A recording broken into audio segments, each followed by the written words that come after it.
Nuk ka harruar ta marrë vekun me vete. Gjysmë shekulli duke thurur si xhade, qylyma, veshje, kostume popullore. Trashëgimia nga të parët I dha asaj mundësi të ngrej ekonominë për familjen e saj. Unë punoj si xhade, qylyma, rrugica, për veshje tradicionale të hasit, shoka, vetëm zhgumë nuk mund punoj. Një veshje e tillë kjo ha shumë vëllai, mbi 2-3 muaj me zebat. Shumë, sidomos pëlhura këta kanë vështirësi. Shumë e hollë. Dhe kohë. Për 2-3 muaj punë, sa mund të fitoni për saj? 800.000 lekë. Në këtë panajër në Kukës gjen punime që daton që në shekullin e 19 e që janë ruajtur me fanatizëm. Këto I kam originale, këto janë punuar para 100 vjete.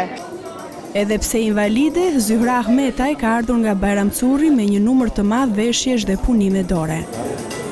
Unë çdo ditë stiloj edhe paguaj rroba qepse, paguaj qëndistare, edhe kam krijuar një arsenal të tërë rroba shkontare, edhe unë I jap për festa, I veshi gjithë fëmijët, I veshi 30 veta në një shkollë.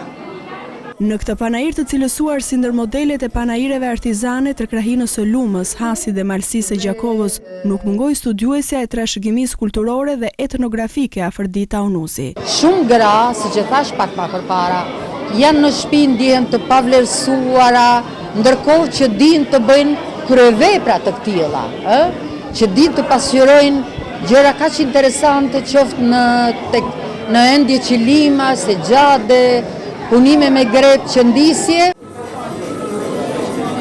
Veç pjesëmarrësve të shumtë me punimet e tyre ishin edhe drejtues vendor, qartistë e historian të Kukësit.